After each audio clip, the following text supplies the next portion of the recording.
para tomarnos ese café virtual y charlar un poco. Pues yo te cuento que el texto de la profesora Saavedra básicamente se divide en seis apartes, ¿sí? O bueno, cinco porque en el primera parte lo que ella hace es a modo de introducción explicar lo que va a señalar en el texto e indica que la educación siempre ha estado presente con el hombre desde el mismo surgimiento del hombre, ¿sí? Y que cuando surgió la educación es y siempre va a ser un proceso que le colabora al hombre para desarrollarse, para formarse, para generar incluso capacidades espirituales en un contexto determinado. Pero que cuando se habla de educación, yo tengo que analizar bajo un prisma, por decirlo de alguna manera, que es la pedagogía, y que según el prisma que yo utilice puedo tener una concepción diferente de educación, y que si no utilizo el prisma, la educación al final va a derivar en ser una esclava de las intenciones o las necesidades de un tiempo determinado. Así entonces empieza a señalar el concepto de pedagogía, de antropología pedagógica, desde las diferentes tradiciones que ha existido. Exactamente, Saulito. Y esas tradiciones, digamos, remiten primeramente al tema de la formación, de la pedagogía, la educación y la formación, desde la escuela alemana. Digamos que el tema de la pedagogía tradicionalmente se constituye como un pensamiento filosófico a partir de la ilustración, el idealismo y las ciencias del espíritu, lo cual se traduce en un campo disciplinar que se empieza a estudiar y a investigar y que se institucionalizó a partir del siglo XVIII. Digamos que la pedagogía de Saúl empieza, digamos, a entenderse como un campo teórico práctico que remite a un conocimiento científico e histórico, donde lo práctico vendría siendo, digamos, el estudio de la pedagogía como tal, y que digamos, este estudio pedagógico tiene como objeto el estudio de la educación. Bajo este concepto de pedagogía se incluye el reconocimiento por el otro bajo una mirada social, cultural y de conocimientos que se tienen a raíz de la interacción con los otros en un estricto carácter ético que comprende, digamos, los procesos de formación. Sí, sí, sí, tú ya definiste lo que es la pedagogía para ellos, que no es otra cosa que el estudio de la educación y señalaste que la base es el hombre. Y a partir de ahí ellos señalan que la antropología pedagógica estudia dos procesos diferentes, el proceso de educación y el proceso de formación, que al final son los bastones que tiene la persona para desarrollarse, crecer y formarse, ¿sí? Por decirlo de alguna manera. Y como están hablando de la persona, empiezan a señalar la característica más importante que tiene el homus educandus, como ellos lo definen, y es esa capacidad de interactuar con la realidad y que la realidad los forma a ellos y ellos forman la realidad en un completo ciclo y que esos procesos educativos son al final lo que estudia la pedagogía y un poco la antropología pedagógica, ¿sí? Teniendo siempre presente que la única diferencia que tenemos nosotros con los animales es la posibilidad, como lo indican los autores, que a mí me encantó, de moldear la propia vida según su conciencia, libertad y voluntad. Exacto, Saúl, me parece muy interesante lo que dice, pero para eso, digamos, hay que plantearnos fundamentos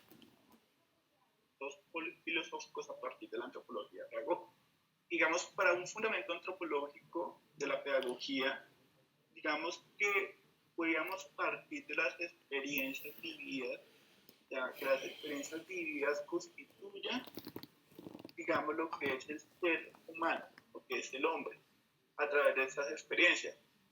Sin embargo, el hombre, digamos, necesita aprender de realmente qué es lo que es él, bajo cómo actúa, bajo qué comportamiento, cómo se acciona, cómo es su formación.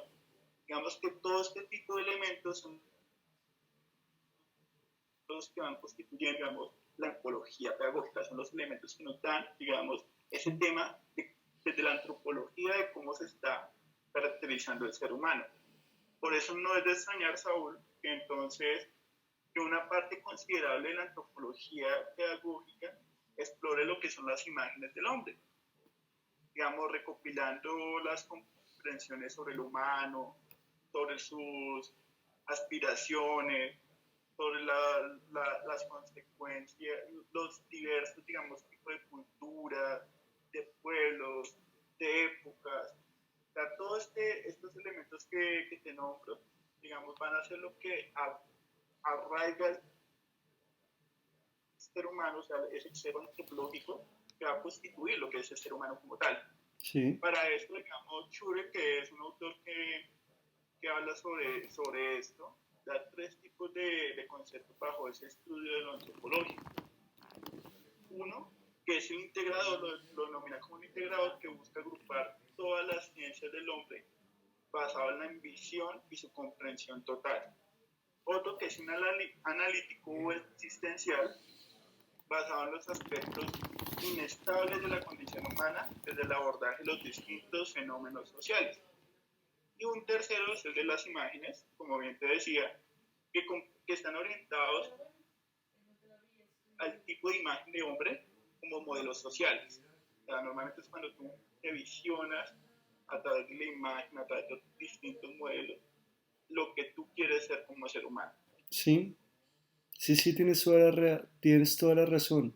Y es que eso tiene un sentido y es lo que los autores estaban definiendo como el carácter que tiene el antropos de ser un ser de mediaciones.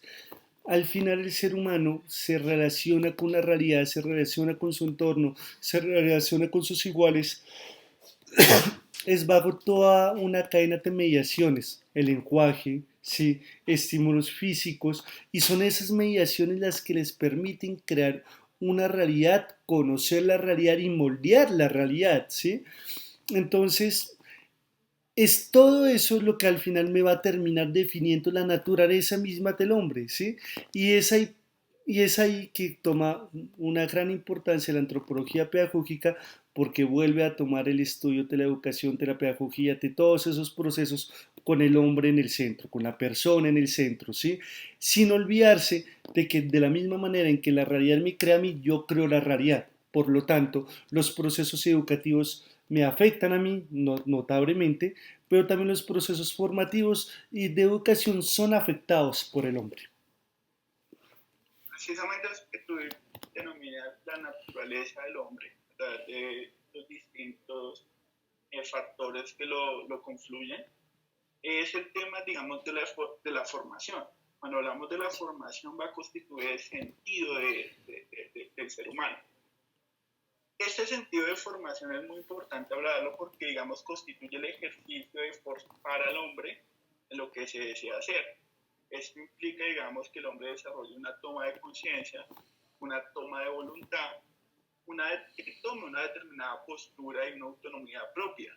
Digamos que a través del lenguaje que tú lo nombrabas, que alude también al pasado y al futuro, el hombre crea distintas realidades que permiten comprenderse a sí mismo y proyectarse en un mundo que está en proceso de formación o en cambio constante. Digamos que esto es muy interesante y, ¿sabes? Por lo menos el tema central que reúne, digamos, la lectura, que es la pedagogía, digamos, se podría constituir entonces como un proyecto de formación que en últimas digamos, es un problema filosófico del sentido de que los seres han contenido a sus horizontes, a su ser. O sea, a través de la pedagogía se pueden orientar y dar horizontes de lo que se quieren proyectar y quieren ser como seres humanos. Sí, es Es que lo que constituye, realmente son proyectos individuales de vida o colectivos que se van forjando, digamos, a través de ese proceso de formación. sí, tal cual es que al final es la concepción pedagógica lo que me rompe el carácter esclavista de una educación, es esclavista en el sentido de que es asignada en un contexto en particular, ¿sí? De ahí la importancia de tener un concepto claro de lo que es la pedagogía, casarse con una tradición, ¿sí? Tener también las herramientas de la antropología pedagógica, como tú ya lo has indicado. Entonces, bueno, gracias. Chao.